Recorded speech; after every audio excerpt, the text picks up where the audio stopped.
Hey everyone, it's Christos here, aka The Frage, and say hello to my little friend. Yes, this is Penguin. So with the new Joker movie that's about to be released, I think it could have come out now, with Joaquin Phoenix and Lady Gaga, the Penguin was getting a bit jealous. He feels like he's being left out. He's lonely. So we'll let him go back to the Antarctica, or the Antarctic, and catch up with his friends.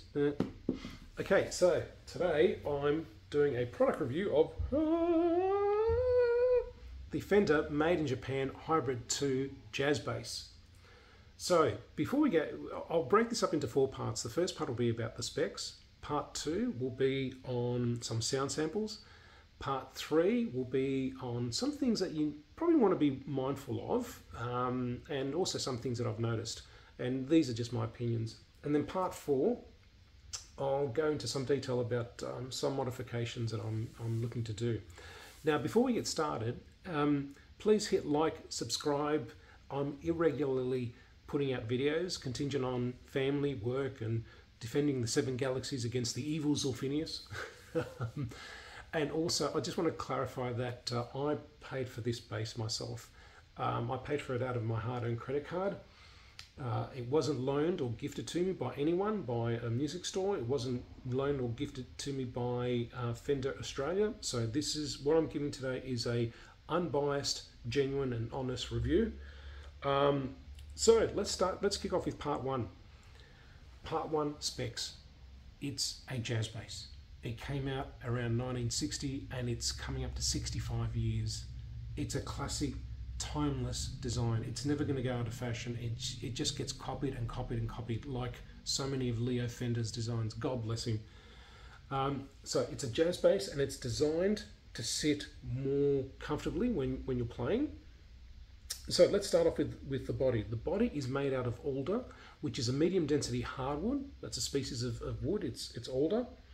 You've got a vintage bent steel bridge, which I believe this is a Goto bridge, because Goto make these same bridges, and the machine heads are Goto, so which leads me to believe. So I'm almost certain that it is.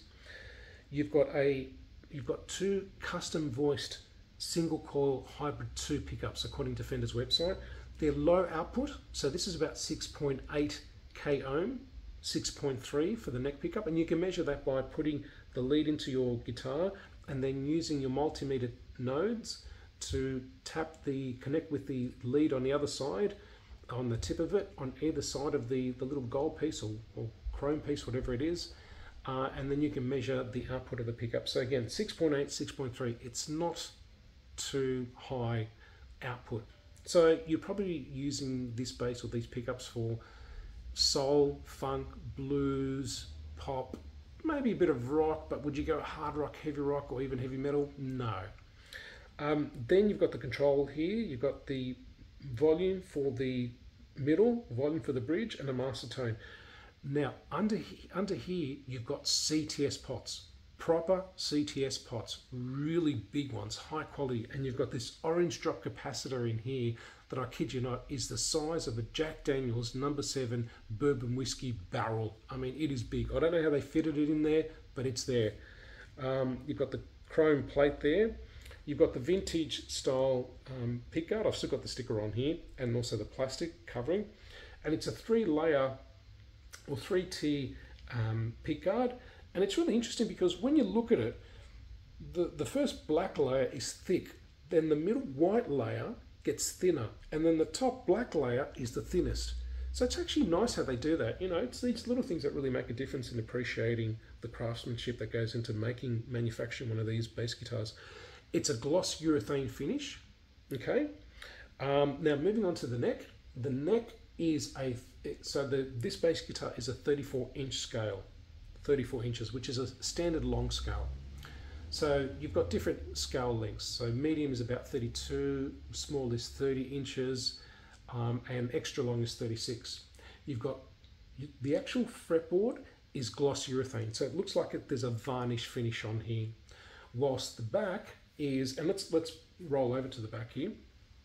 You've got your standard 4-screw plate, and then you've got a satin finish on the back of the neck with a nice skunk stripe. You can see there's a bit of a grain pattern going on there, which is really nice, really nice. Now you've got 21 tall, narrow frets. So we're not talking about medium, jumbo. These are tall, narrow frets. So it's designed around a vintage feel. What do they call it a hybrid 2? Because it mixes vintage pickups here, for example, and also some modern specifications, which I'll go into as well. So you've got 21 tall, narrow frets. So this is not a 20 fret bass, it's a 21 fret bass. And as you can see, to accommodate for the 21st fret, if you can see that there's a bit of a lip of the maple fretboard that carries over to where the normal end of the neck would have been had this been a 20 fret bass guitar. So you can see there's a bit of a what I call a lip. I don't know why they have 21 frets, but they didn't put a 21 fret marker. There's definitely room for it, and I think it would have been a nice accompaniment to do that. So Fender, if you're listening, just an extra dot inlay. So this is a modern C neck, which is perfect for me. It's not too thin, it's not too thick, it's just perfect. 1.5 inches wide at the nut here. It's a bone nut, so it's 38.1 millimeters. Then you've got your Goto GB10s, open back vintage style tuners, and these have a ratio of 20:1. And what does that mean? 20 means it's 20 turns of the knob here, and which results in 1 turn of the string post, which is good. You don't want it to be too low, as in 1 to 15 or 1 to 12, because when you turn this a bit, this turns a lot, which makes difficult for fine tuning. 1 to 20 is a perfect balance for me. Once you start getting to 1 to 28, you're really turning, which can be an absolute nightmare unless you've got a drill when you're trying to remove and add new strings on there. It's got a 9.5 inch radius.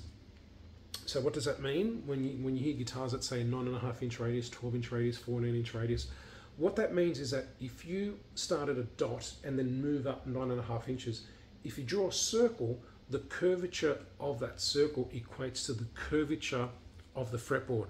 So what does that mean? If you're looking down the fretboard, I'm doing a bit of a Steve Harris here on stage, pointing my bass like a weapon.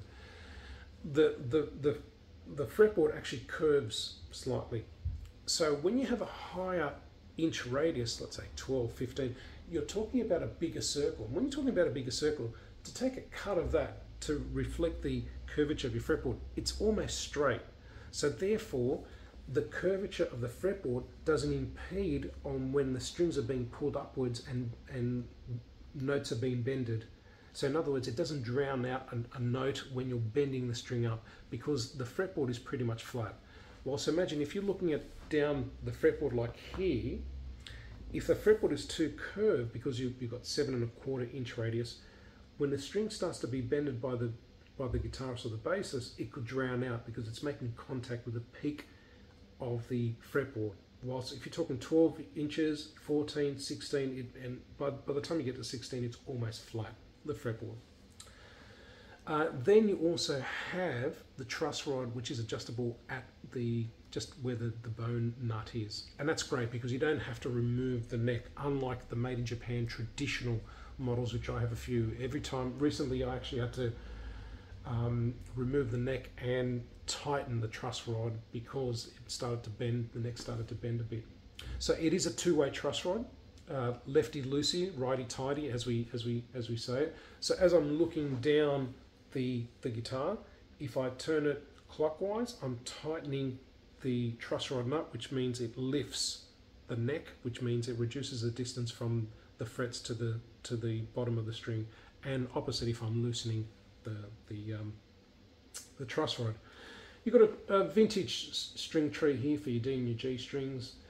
So that's pretty much part one. Let's move on to part two about sound samples. And what I'm going to do is, in part two, I'm going to be playing an old favourite of mine, Kiss's Sure Know Something. It's a really funky bass line, and credit to Gene Simmons. So this is with volume, tone, all full, and then what I'll do is I'll just turn the tone down about halfway, so then that way it gives you some idea when I'm moving between the pickups.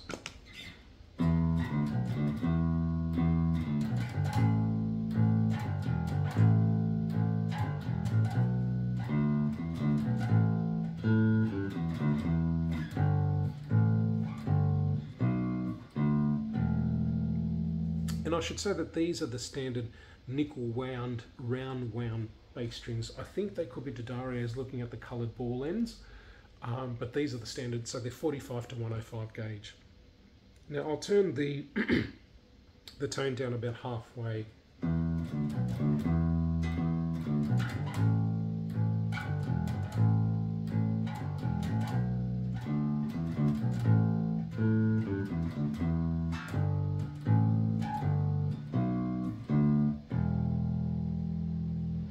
So what I'll do now is I'll turn off the bridge pickup, and I've got the tone on full and the volume for the middle pickup on full.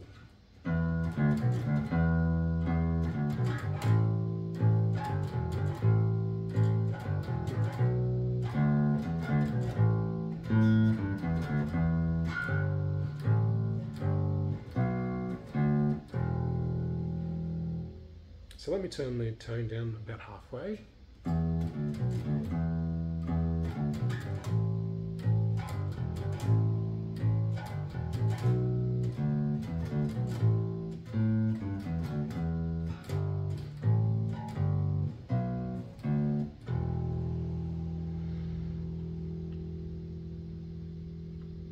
And let's now move to the bridge pickup, and you'll hear the bridge pickup gets a bit snappy. It's got a bit of grit and bite to it, which I like. And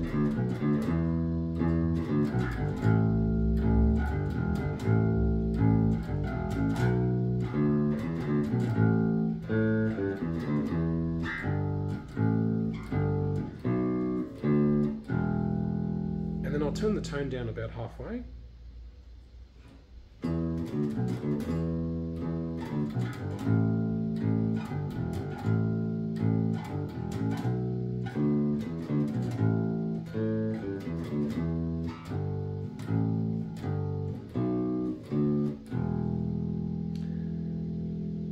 So yeah, I think it sounds nice. Like I said, it's more designed around a sort of jazz, soul, blues, you know, funk type of bass, you know, pop, maybe rock, heavy metal. Again, it's 6.8 k ohms and 6.3. So, and when you've got them both on at full, that drops down to about 3 point something. So they're not high output. They are low vintage voiced pickups. So that's part two. Part three, let me go into some detail about some of the things that you may want to know about this bass that you probably wouldn't think of, you know, when you're buying, especially with a maple fretboard. Because this is a maple fretboard, and because there's a gloss urethane finish on it, it's not rosewood. So it's like a medium layer of sort of urethane. I call it varnish lacquer. So when you're cleaning the frets, you can buy from, you know, on the web, these little steel strips that have got an opening that you just rest it over the fret, and then you can, you know, work on the fret, and it gives you a bit of space either side, so that way you don't make contact with the fretboard. When I used to have a player series with a maple fretboard, what I found was when I rested those little metal strips to polish the frets, when I lifted them off, on the outer edge, it left an impression, a slight impression on the fretboard. Because again, you're not dealing with rosewood, you can get away with it because it's a hardwood. Whilst here, it is a hardwood, but the layer of gloss urethane on it is not as hard as the maple. So you just want to be mindful of that. So maybe if you're going to, you know, need to polish the frets, maybe cut out a piece of paper. I know that Planet Waves have that fresh fret polishing kit that you can actually buy, and it's got the pre-cut out holes. And what I do is I get like plastic book covering and cover the actual piece of paper, and then get a arts and craft knife and carefully cut around the fret hole, so then that way it just rests easy on here. And you're dealing with plastic contact, so it's not going to make any mark on the fretboard. Another thing you should also be mindful of is that, and not that it's a bad thing, again, I'm just giving, you know, my observations here. Because this is a hybrid tube bass mixing both vintage and modern accoutrements and tones, there's a brass sustainer plate underneath the bridge here, and it spans. You see where this saddle screw is, and this saddle screw is. that's pretty much the perimeter, the width of the brass sustainer plate. And there's a cavity under the bridge where the brass sustainer plate sits. Now you see that there's the normal 5 screws of the bridge, like any 4-string bass, it'll have 5 screws. But this is where it gets interesting, because the middle screw is only a few millimeters long, and that middle screw tightens or connects the bridge to the brass sustainer plate. And then in between the two, there's the ground wire that goes to your control panel, so you don't have that buzzing and humming.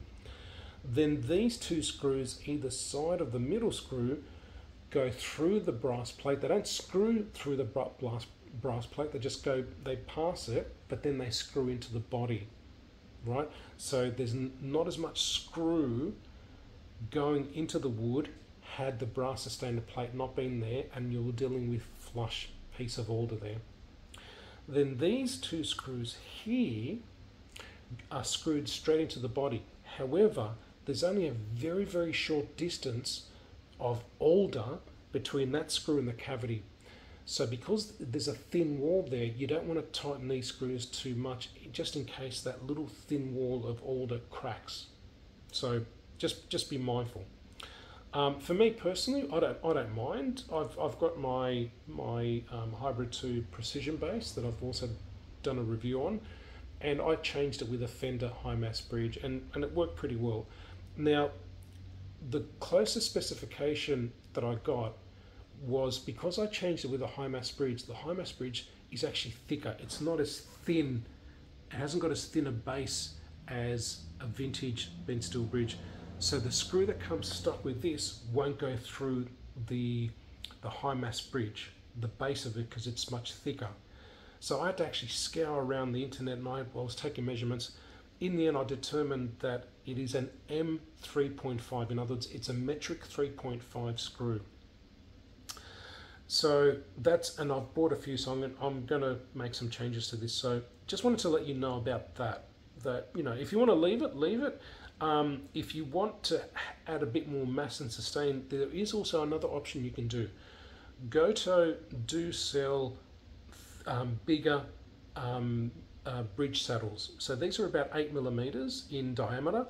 Goto sell 10 millimeters, so they actually look much bigger. Even though you're talking 2 millimeters, when you're looking at it from the bridge here, the saddle, it's actually much thicker, which adds more sustain, more tone, if you want to get the best of both worlds. In other words, keep the vintage bridge, but have a thicker saddle, a wider saddle, a bigger saddle.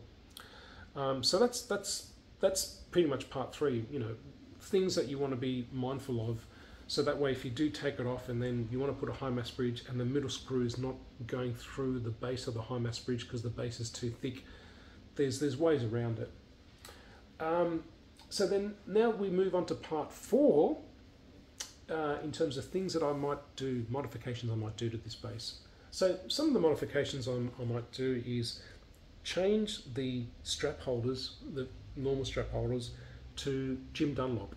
Because they're wider and also they protrude a little bit longer, it also prevents, sometimes you find that if you've got a leather strap, it rubs against the paintwork and squeaks while you're sitting and playing. It's okay if you're playing live, you're not going to hear it, but when you're a lounge room rock god like me, wannabe, you know, sometimes it can be a bit irritating. So it actually extends a bit further out, which means the strap is secured a bit further out and it's not making contact with the body. I'm looking at changing the pickups to Seymour Duncan quarter pounders. I was going to put an obsidian wire harness in here, and an obsidian wire harness is you can buy it pre-made, and it's got spring-loaded attachments where you just press a little screwdriver onto the spring load mechanism and just insert the ground wires, the hot wires, and also the body cavity and the bridge ground wires, with no soldering. But because these are CTS pots, I'm just going to do some basic soldering and change them over.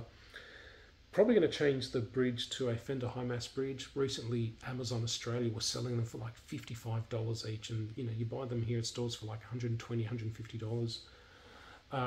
So I'm going to do that, change that. And also at the back here, I'm going to put a between the steel plate and the body, I'm going to put a a neck heel, which is like a black plastic piece that sits between the plate and the body, and sort of folds up a bit and covers around the borders of the plate. And what that does, it stops the plate from indenting too much into the body of the bass, and it also gives it a nice classy look. I will finish off this video by saying a big thanks to Brendan at the Guitar Lounge in the city, in Sydney. That's where I bought this from. Initially I bought a Fender made in Japan Hybrid 2 precision bass in the 3-color sunburst with a rosewood fretboard, but I was just getting a bit too much buzzing out of that one, and so I took it back, and Brendan gladly changed it over for me to this one, which he had in stock. And I've bought a fair bit of stuff from Brendan, so he's a lovely guy. Go check him out, tell him that Christos sent you, and he'll work out a great deal for you. And also, like I said, even though this bass is mine, I paid for it, it wasn't gifted to me, I want to make a big call out to Jeff at Fender Australia. I'm regularly calling him saying, hey, I saw this on the Fender Japanese website, when is it coming to Australia? You know, and he's always making time for me to speak to me. So Jeff, love you, brother. Yeah, and yeah, like I said, like, subscribe, leave comments, tell me what you think, tell me if I got anything wrong. If I did, I'm genuinely sorry. But yeah, thank you very much, folks, and keep with it. Actually, before I do go, even though you've got low output pickups, I'm just amazed that there's no 60 cycle hum. There's no 60 cycle hum. There's no buzzing coming out of my bass. There's nothing. Like, it's so well grounded here. And this is the one thing I like about Japanese basses or Japanese Fenders, is that you're getting twice the value but half the cost of, let's say, an American one. So if you can't afford an American version and you think, you know, you want to step up from the made in Mexico or Indonesia or China, try a Fender bass. I mean, this cost me around $1,300 or so for a Fender made in Japan jazz bass. That's really, really good value. Really, really good value. All right, thanks everyone. Take care, and most of all, keep rocking.